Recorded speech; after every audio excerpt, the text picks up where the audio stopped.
This essay is entitled A Show for Dionysus by P.E. Easterling, narrated by Red Air.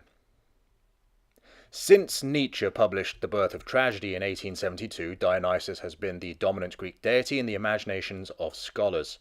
His glamorous and ambiguous personality has stimulated a great deal of research and interpretation, recently intensified by the discovery of new evidence for Dionysiac mystery cult.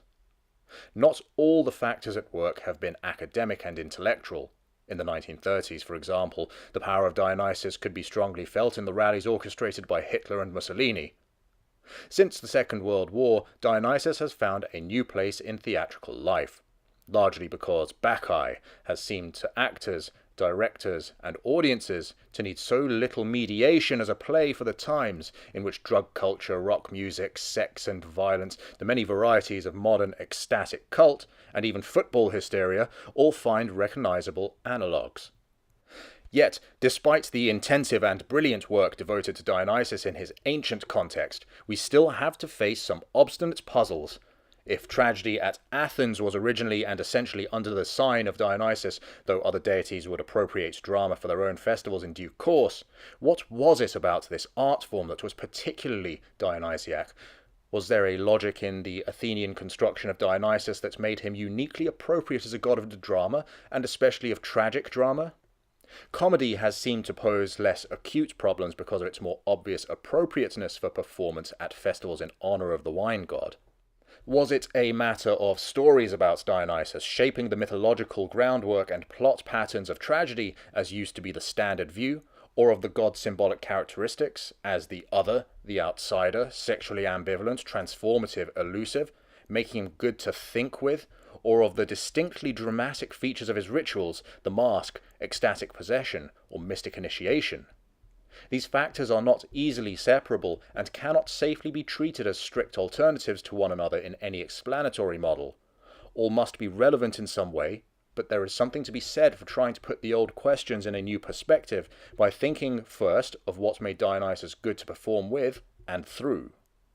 In this chapter I discuss two questions. First, what was common to the different performance elements at City Dionysia? And second, whether Dionysus offered something that no other deity did or could have done. Dionysiac performance. The great or City Dionysia at Athens, the most fully developed and ambitious concentration of Dionysiac performance known to the 5th century, had a great deal to do with dithyramb, a poetic composition sung and danced in honor of Dionysus by choruses of 50 men or boys, as well as with tragedy, and in due course, from 486, comedy was prominent too, with a day of the festival devoted to comic competition.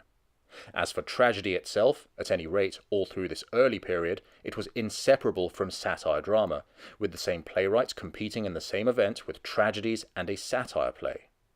The common denominator in all these lyric and dramatic performances was song and dance, and among them it was the satire play that was the most obviously Dionysiac element, since the chorus of satyrs far more than any other choral group was explicitly and by definition part of the god's entourage, and satyrs of various types, as we know from vase paintings, had been associated with Dionysus well before the dramatic festivals were established. The meaning of tragic performance, its place in the festival in democratic ideology, in the teaching of the citizens, needs therefore to be approached with satire play in mind. Each set of 3 tragedies, whether or not they were thematically linked, was followed by a short play in which the chorus was made up of Dionysus's devoted followers, the playful, violent, sensual creatures, part human, part animal, whose dancing and singing were in vehement contrast with the tone, style, music, and costume of the choruses of tragedy. But what is important is that the same performers provided the show. It was not a question of a few clowns or unattached music makers offering incidental entertainment as a relief from the seriousness of tragedy. A favourite way of defining satire play is to call it an afterpiece, but perhaps any term which suggests that satire play was some kind of addition is misleading, and the readier we are to think of it as a culmination of each tragedian's competitive entry, the more sense we may be able to make of the fact that these plays were in some way so like tragedy, in range of vocabulary, metrical style, cast of the characters, and so on. The chorus might indeed be made up of entertainingly uninhibited creatures of the wild, but the heroes themselves were allowed to retain their heroic dignity, and there was nothing of the hilarious obscenity and grotesquerie of comedy in the way they were made to behave. What then was satire play for? To give the big, popular audience a light and enjoyable performance to look forward to, with plenty of opportunities for the display of virtuoso skills? To bring them back to their senses, to adopt a phrase from Tony Harrison, the only modern writer to use satire play as a model for live drama of his own, and thereby to make the audience strongly aware of their own animal spirits, their interest in food and drink, sex jokes, as well as hard political or moral or existential problems, to worship Dionysus, that is, to enact the success of the followers of Dionysus in escaping the wicked ogre, or whatever power has kept them in servitude, and in celebrating the freedom to dance for their god in the band of devotees, the Thyosos. Audience expectation, as Peter Burian points out, will shape perceptions. When ancient Athenian audiences saw Oresteia, or Trojan women, and the plays that went with it, they knew that a satire play was still to come, with the same chorus and actors performing, and the total meaning of the show must have been construed in the light of that knowledge. Tony Harrison puts it more eloquently. With the loss of these satire plays, we are lacking important clues to the wholeness of the Greek imagination and its ability to absorb and yet not be defeated by the tragic. In the satire play, that spirit of celebration held in the dark solution of tragedy is precipitated into release, and a release into the worship of Dionysus, who presided over the whole dramatic festival." End quote. The only difficulty with this attractive formulation, which rightly stresses the interconnection between the different elements, is that its image of release leaves us guessing about the tragic parts of the tragicae didaskalia, the total set of plays offered by each tragedian. In what sense may they have been felt to be the worship of Dionysus? The early history of performance at the Dionysia cannot be used to throw light on the question because it is notoriously unclear and a disputed area, with almost no reliable evidence to work from. One of the few facts that is definitely known is that satires in Dionysiac cult comfortably predate the introduction of plays of any kind into the Dionysia.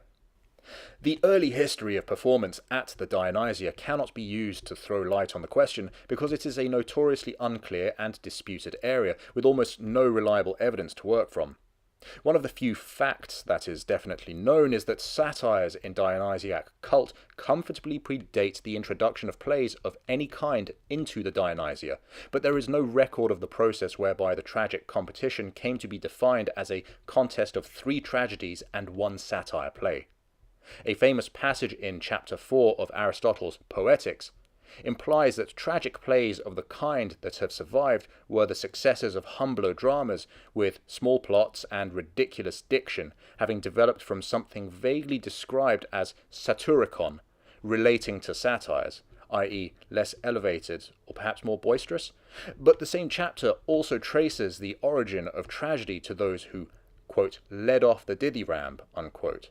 And other sources, especially Horace, Ars Poetica, claim that satire play was added to the competition after tragedy had become established at the Dionysia. As scholars have suggested, there may be ways of reconciling these traditions, but for our purposes what matters is that in the 5th century, at any rate, satire play was treated as an intrinsic element of the tragicae didaskalia. Perhaps there is a clue to this kind of thinking in Plutarch's comment about Ion of Chios and his criticism of the social manner of his contemporary Pericles. Quote, Ion apparently expects that virtue, like a complete tragicae didaskalia, should not be without a satiric element. End quote, Pericles 5. But this pattern did not last. Satire play began to detach itself from the 3+1 formula, and at some point in the 4th century, a new arrangement was introduced, with a single satire play starting off the tragic performances, but not itself forming part of the contest. Already in the 5th century, there had been pointers in the same direction. When tragedy was introduced at the Lenaea in the 430s, satire plays were not included in the contest, and when Euripides staged Alcestis in 438 in the place of a satire play, this perhaps reflected a perception on the part of performers and audiences that the old tradition was not inviolable. It is hard not to link this trend with the development of an acting repertoire and with an interest on the part of actors in staging revivals at the rural festivals of plays that had had a particular success at the city Dionysia. By the time revivals of classics were established at the city festival itself as part of the competition from 386, these were performances of single tragedies, prompted, it seems, by the professional concerns and aspirations of actors. There is no reason why we should think that such changes came about because satire play was perceived to be a quaint or primitive survival from some folk tradition. The surviving samples are in fact extremely sophisticated pieces of writing, and the form did not go wholly out of fashion. Experiments were made later with new kinds of satire play and separate competitions. But once the 3+1 pattern had been superseded, the definition of tragedy must have been significantly affected. Certainly, the classical canon that evolved in the late antiquity did not include satire play as an automatic concomitant of tragedy, and notions of the tragic in more modern times have normally been unaffected by the satiric element. This makes it all the harder for us to test the idea that this might be the piece of the jigsaw that tells most about Dionysus. For the modern reader trying to understand how performance at the Dionysia communicated itself to contemporary audiences, it is peculiarly frustrating to have no surviving satire play known to have been composed for the same year's Dionysia as a surviving tragedy. Euripides' Cyclops, for all we know, may not have even been meant for performance at Athens at all, and no other play survives in complete form or with a date. But there must be something to be teased out from the new fragmentary texts that have come down from antiquity. Francois Lizarrague has interpreted this evidence in the light of what vase paintings from the 6th and 5th centuries have to tell about the satyrs and their world. Quote, an imaginary world which is constellated around Dionysus. Satyrs reproduce the normal values and activities of Greek males by transforming them according to a set of rules that are never random. End quote. He points out that satiric drama works on the same lines. Quote, the location is often rural, pastoral, or exotic, a liminal territory far from cities or royal palaces. The themes seem to have been quite conventional. We find all kinds of ogres, monsters, or magicians, and the satyrs are often their captives. Sometimes they try to pass for athletes. Frequently the subject of the play is tied to a discovery or an invention, of wine, for example, or music, metallurgy, fire, or the first woman Pandora. That is, everything takes place as if satires were a means to explore human culture through a funhouse mirror. The satyrs are antitypes of the Athenian male citizenry and present us with an inverted anthropology, or andrology, of the ancient city-state. End quote. Lizarrague argues persuasively that the dynamic interplay between satire play and tragedy depends on the presence of satyrs, required by the nature of the chorus in the serious world of the heroes. Quote, the recipe is as follows. Take one myth, add satyrs, observe the result. The joke is one of incongruity, which generates a series of surprises. Euripides' Cyclops, for example, depicts the progressive rediscovery of wine and the rituals for drinking which were so basic to Athenian culture. The presence of satyrs within the myth subverts tragedy by shattering its cohesiveness. Tragedy poses fundamental questions about the relations between mortals and gods, or it reflects on such serious issues as sacrifice, war, marriage, or law. Satiric drama, by contrast, plays with culture first by distancing it and then reconstructing it through its antitypes, the satyrs. It does not seek to settle a controversy, nor to bring man face to face with his fate or the gods. It plays in a different key, with a displacement, distortion, and reversal of what constitutes the world and culture of men. It reintroduces distance and reinserts Dionysus in the centre of the theatre. End quote. A more holistic view based on the strong likelihood that the same performers participated in these different kinds of show might suggest that tragedy and satire play, taken together, offer a model for holding contradiction in some kind of equipoise. If satire play works through distancing and displacement, so too does tragedy with its heroic and marginal settings and characters. The point might not be so much to contrast serious and distorted as to juxtapose two fields or worlds of experience, neither literally represented but each enacted through performance in such a way as to make sense for Dionysus as well as for his worshippers. Playing in a different key is perhaps the most helpful of Lizarrague's metaphors. This might be another way of putting what Harrison means by the wholeness of the Greek imagination. Albert Heinrichs has recently stressed the enormous importance of dance rather than chorea, the combination of song and dance performed by a choros, for an understanding of the Dionysiac element and ambience of tragedy. His study of the way in which choruses draw attention to their own performance is extremely suggestive for the argument that I am presenting here if we explore its implications when applied to satire choruses. The basic premise of Heinrichs' discussion is that, quote, choral dancing in ancient Greek culture always constitutes a form of ritual performance, whether the dance is performed in the context of the dramatic festival or in other cultic and festive settings. The external setting in the sanctuary of Dionysus Eleutherius and in a distinctly cultic ambience of the city Dionysia reinforces the ritual function of the choral dances in tragedy. End quote. When choruses comment self-referentially on their own performances as dancers, Heinrichs argues that they do so, quote, not only in their capacity as characters in the drama but also as performers. While emphasizing their choral identity, they temporarily expand their role as dramatic characters.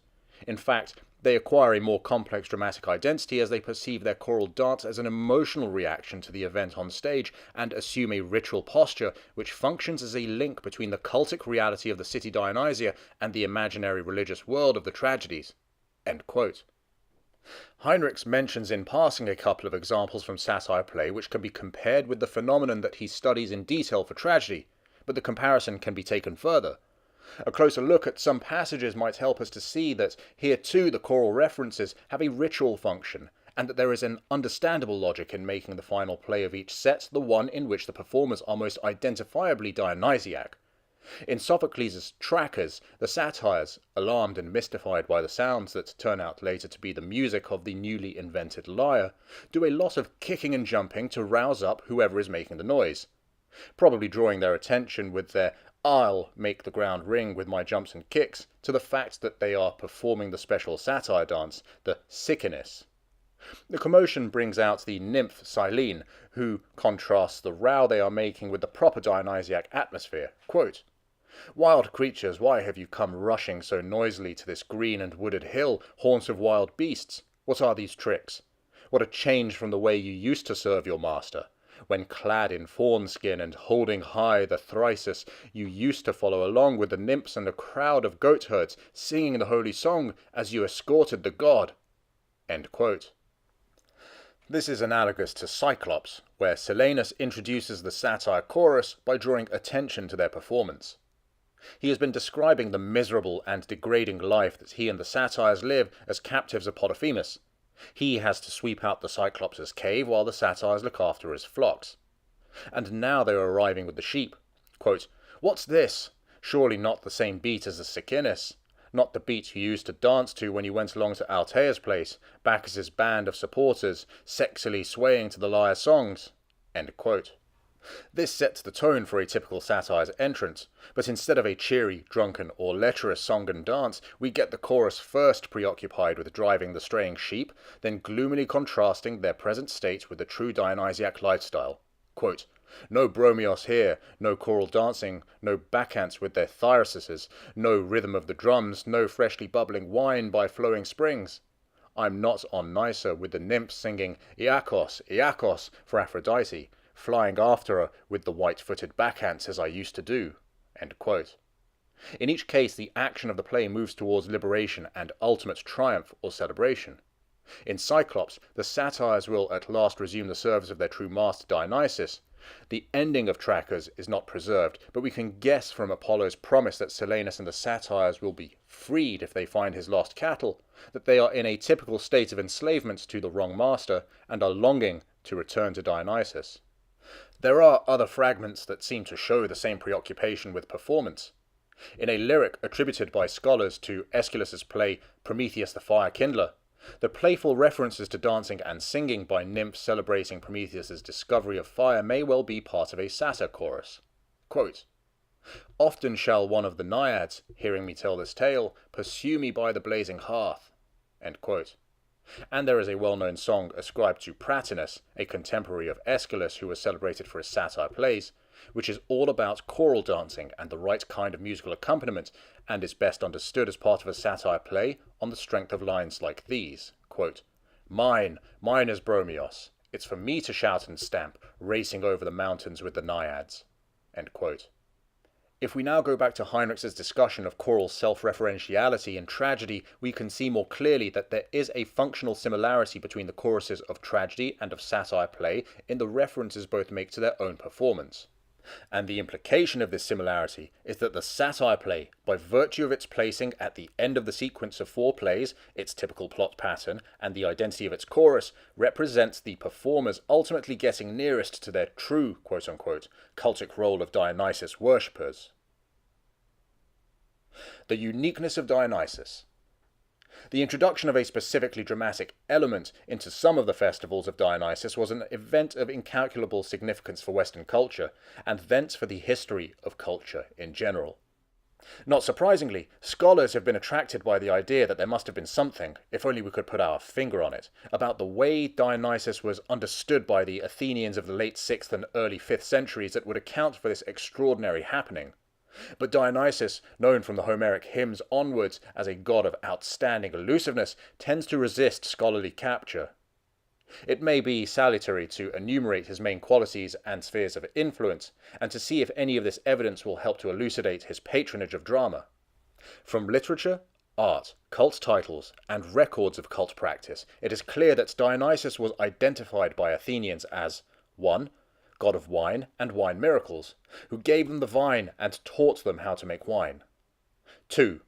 God of wild nature, particularly associated with luxuriant plant growth and with some wild animals, a lion, snake, or the bull, and in cult honoured by phallophoric processions displaying the god's power over sexuality. 3. God of ecstatic possession, characterized by the behaviour of women worshippers taking on the role of maenads. 4. God of the dance, in company with satyrs and nymphs and/or maenads. 5. God of masking and disguise, often represented on vases by a mask as the object of worship. 6. God of mystic initiation, who offers his worshippers the possibility of blessings in an afterlife. These categories, of course, overlap, and all are relevant for a discussion of Dionysus as theatre god. We also have to pay attention to the myths of Dionysus, some of which emphasized his otherness, his supposed arrival from outside Greece, and the introduction of his rites in the face of opposition from god-fighters like Pentheus or Lycurgus, while others associated his gift of the vine and winemaking with madness and destructiveness, as well as with liberation, and another secret category told the stories of dismemberment and rebirth that explain the Dionysiac mysteries. Then there is the historical evidence for the development in importance of its festivals as the democracy became firmly established, and the seemingly strong link between the worship of Dionysus and the self-definition of the polis. Given this wealth of possibly relevant material, can we hope to identify what, if anything, made Dionysus uniquely appropriate as god of drama? He was not, after all, the only dancing god, or the only god of ecstatic possession, and not the only one associated with the mask or with the mysteries. The best we can do is to set out the considerations that any plausible explanation must take into account. Footnote. Dancing is associated with, for example, Pan, Artemis, Apollo, ecstatic possession with Pan and Cybele, masking with Artemis, mysteries with Demeter. Dionysus's powers of self-transformation did not set him apart either. Other divinities from Zeus downwards were believed to have the habit of taking on different disguises and are often so represented in myth, and boundary crossing was a speciality of Hermes as well as Dionysus. End footnote. 1. Scholars used to approach tragedy with an interest in origins high on their agenda, undeterred by the fact that the scraps of evidence surviving from antiquity and the Byzantine period are quite untestable as authentic record of the earliest phases in the history of tragedy. Even Aristotle's famous pronouncement in Poetics, which cannot be ignored, can hardly go back to documentary evidence from the late 6th century.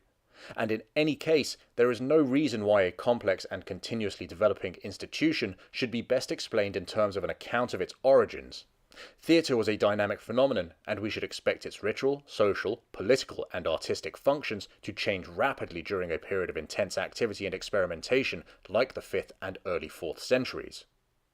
The plays themselves, supplemented by what we know from titles and fragments of lost plays and from vase paintings, are always going to be the major source of evidence.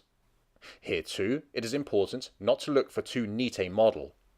The surviving complete plays, with the probable exception of Rhesus, cover a period of only about 70 years, from 472, the date of Persians, representing only a small fraction of the output of those years, and even though the supplementary evidence takes us back a little earlier, as well as onward into later generations, we can hardly expect to construct a perfectly balanced story about the relation between ritual, myth, and the changing structures of the polis. The theory, for example, which makes the sacred history of Dionysus the original subject matter of the plays put on in his honour, is in danger of being too restrictive in this way.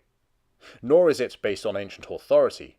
There is plenty of evidence, of course, that the Greeks composed hymns for performance on ritual occasions which celebrated the attributes and achievements of particular gods, or told cautionary tales of their wrongful treatment by men, always duly punished. But so far as we know, the plays composed for competition at the drama festivals always took their subjects from a wider range of myths than just stories about Dionysus. And even allowing for some original link between drama and dithyramb, as most scholars would accept, there is no reason to see the plays as direct developments from cult hymns to Dionysus or as elaborations of liturgical patterns specifically relating to his worship. As John Harrington remarks, quote, "The more one surveys Attic tragedy as a whole, including the titles and fragments of the lost dramas, the more one is struck by the catholicity of the art form, both in content and in tone, especially in its earlier phases." End quote. Even Aeschylus, who was evidently more interested than any other known dramatist in plots directly relating to Dionysus, devoted only about 1/10 of his output to such stories. It is perhaps not irrelevant to draw a contrast with the biblical plays of medieval Europe, where there seems to be a much clearer link in terms of plot and subject matter with a liturgical context. These plays typically dramatize a biblical episode to fit a relevant point in the performance of an office or in a procession on a particular festival day. 2.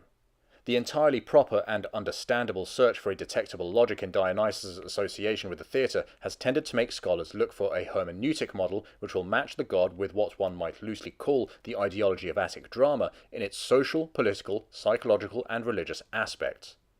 The temptation here, as Henriks has pointed out, is to use the Bacchae as the key text for understanding the Dionysiacan drama, which is liable to be reductive, threatening to obscure the regional and functional diversity of Dionysus and the fundamental difference between his mythical and cultic manifestations, just as exclusive definitions of Dionysus as the outsider, the other, the god who confuses boundaries, risk imposing a too abstract pattern on the extremely rich and diverse evidence of the texts. Perhaps the best model will be a capacious one which allows us to see the interplay between Dionysus's different aspects as providing a particularly strong stimulus to mimetic performance. If we try to avoid telling a story of how or why drama developed and concentrate our attention on what sort of phenomenon it was, we may find many hints in the surviving texts that what was performed was intended specifically for the god and associated in distinctive detail with his worship. As Stephen Lonsdale has pointed out in a chapter on Dionysus and the dance, the god is, quote, present in the particular, in wine, in the siffle of the aulos, in the mask, in the dances of the Maenads, and in his cult hymn, the dithyramb. The divine shape-shifter is portrayed as choregos and dancer in poetry, and with great frequency in art, especially on vessels used for storing, mixing, and drinking the god's wine. End quote. For drama too, this combination of associations must be significant, even if no single aspect can be treated as decisive. The power of wine both to liberate and to madden is brought out in many ways. In stories like that of Cyclops, or Sophocles' lost satyr player Dionyscus on the invention of winemaking, or in more disturbing tales like that of Icarius and Eragon. Whether the effects of the wine are always presented as positive or negative, or both at once, they must always have been closely linked with the wild state of the Dionysiac performers, itself an ambiguous phenomenon evoking both natural instinct and behaviour and the culture of the city and its rituals. Archilochus, poet of Dithyramb, gave the idea a memorable expression, quote, I know how to lead off the lovely song of the Lord Dionysus when my wits are struck by the lightning bolt of wine. End quote. Wildness, indeed, is always an essential element of these shows for Dionysus, suggested most of all by the appearance of the Satyrs who, as Oliver Taplin puts it, quote, belong in the wild and are always threatening to turn animal, end quote, and by the rest of the Thyasos, particularly the Maenads, who do not appear on stage with such regularity as the Satyrs, but powerfully influence the imagery of tragedy. Their state of ecstatic possession is often used as a metaphor for the violent actions and experiences of tragic characters and choruses, even in plays with plots in which Dionysus plays no direct part. And the god's own closeness to wild nature was always strongly represented in the Dionysia, both at the city festival and at the rural Dionysia in the Demes, when huge model phalloi were carried in procession through the streets by his worshippers, a benign cultic representation of an element of the god's power that could never be treated as safe or tamed. Dionysus's presence, like that of the other gods, was always potentially dangerous, but his sexuality could be generative as well as violent, just as his madness could be cathartic and conducive of communal participation in the mystical world. It is an interesting feature of the Dionysiac Thyasos that the main players, like satyrs and maenads, or nymphs, are not found in the real world in the form that they take in art and drama. The animal ears and tails of the satyrs, and the maenads' characteristic habits like wearing snakes in their hair, taking part in the sparagmos, and eating raw flesh, set them apart from ordinary human worshippers, making them ideally suited to mimetic performance and able to carry metaphorical meaning with ease. One way in which they do this is through the blurring of normal social boundaries. For example, the way the satyrs and maenads share the dance is not representative of historical patterns. As Lonsdale has pointed out, there is little evidence for mixed dancing in the traditions of the Greek cities, but the gender demarcations of everyday life are not observed in the choreography of the Thyasos. Symbolic detachment of this kind gives a particular piquancy to the passage preserved from Aeschylus's Theoroi, or Isthmiastai, spectators at the Isthmian Games, in which satyrs describe portraits of themselves. Look and see if this image, this likeness by Daedalus, could be more like me. All it needs is a voice. In performance, the portraits could only be masks, identical to the ones worn by the chorusmen playing the parts of the satyrs, without which their very existence as satyrs would be impossible. So the reference to these images and likenesses works in the same way as the references to choral dancing, as a reminder of the theatrical and ritual nature of the performance. The use of the mask both in the worship of Dionysus, familiar though still mysterious from vase paintings, and in the dramatic competitions must be one of the most important clues for anyone trying to understand the Dionysiac. But it is an interestingly multivalent and elusive source of clue. As worn in drama, the mask enables individual performers to assume multiple identities. Each actor will play different roles from one drama to the next, and often enough within a single play, and each chorusman will have 4 different identities, one for each tragedy and one for the satyr play. So, Pentheus is also Agave, and the Furies of Eumenides are also satyrs. While the performers take on these different roles, the masks themselves, fixed and unchangeable, are a visible reminder to the audience of the fictive nature of the dramatic event. Yet paradoxically, the mask in performance may create the illusion of facial movement and fluidity of expression, as viewers have often noticed in modern performances of masked drama. This exciting complexity perhaps helps to explain the reverence that performers evidently felt for their masks, shown for example by the fact that the masks were dedicated to the god after the performance was over and hung from the temple in his sanctuary. As J.R. Green suggests, there may have been a felt need, quote, to leave behind with the god in his sanctuary the otherness created in his honour, and not to take it out into normal society. The beings represented by the masks were potentially dangerous and disruptive things. End quote. The influential image of Dionysus as performer with his Thyasos, leader of the dance, master of disguise, controller of the action, has to be balanced by that of Dionysus as spectator, the supreme theates for whom the shows are put on. This duality suggests that the drama was felt to have power to generate interactive response between players and audience, and there may be a significant link here with the way the Dionysiac mysteries functioned. It seems to have been important for the achievement of mystic communion that the worshippers should be viewers, theatai, of sights forbidden to the uninitiated, and if Dionysus was a model of the viewer, as well as of the power that made possible the mystic experience, one can see how theatre and mysteries might share the same logic. This is very different from tracing the origin or development of the drama from patterns of mystic cult, an approach which would have to explain why Dionysus was so closely associated with theatre while Demeter was not, although Eleusinian mystic practice has been thought to be deeply implicated in the language of some plays. Scholars these days are much readier to see references in drama to Dionysiac mystery cult, to Dionysus in his association with death and the afterlife, and with the means whereby salvation may be achieved. This is thanks to the discovery of evidence for 5th century initiation with a much wider geographical spread than used to be thought probable. For understanding drama, the implications are quite far-reaching, and not just in relation to Bacchae, although this is the play that, naturally enough, has attracted the most attention.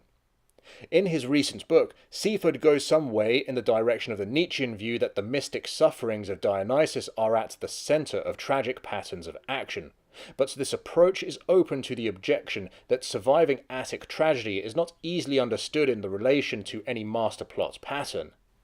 Maybe we should be content to see the secret story of Dionysus's dismemberment, death, and rebirth, and the pattern of mystic initiation for which the story served as aition, as one of several powerful myths about the relations between gods and men that offered the dramatists particular scope. Subjects which were multivalent enough to be used for the dramatization of a range of possible issues, political, social, moral, or existential, without imposing a narrowly limiting interpretation of any of them. The last section leads on naturally to larger questions about content. What is the connection between tragic meditation on violence and suffering, guilt, punishment, mortality, human limitations, etc., if what Dionysus is believed to offer is salvation, rather than a manifestation of divine power to help and harm? It is not enough to say that tragedy explores one side of the picture and satyr play and comedy the other, because there seems to be a more coherent pattern to which they all conform, and to which Dithyramb too can seem to belong. Maybe we should go back to the wisdom of Silenus, the elderly leader or father of the satyrs, the figure used by Plato as an analogy for Socrates. According to the story, which goes back at least to the Archaic period, around Theognis 425, the rich king Midas caused Silenus to be captured by being made drunk, and the drunken satyr, in response to the question, "What is best?" answered, "Not to be born at all," adding that the second best, if one has the misfortune to be born, is to go back where one came from as quickly as possible. This insight into mortality and its sorrows is explicitly linked to the drunken old satyr, and the image has the advantage of combining the different strands of Dionysiac thinking that this chapter has briefly reviewed. The satyr is by definition a Dionysiac performer, a leading member of the thyrsos of the god, and therefore a dancer and mask wearer who will adopt different disguises. He is also a creature of wild nature with appetites of the wild, but he is in contact with the god's gift of wine, and it is the power of the wine which enables him to be caught and questioned.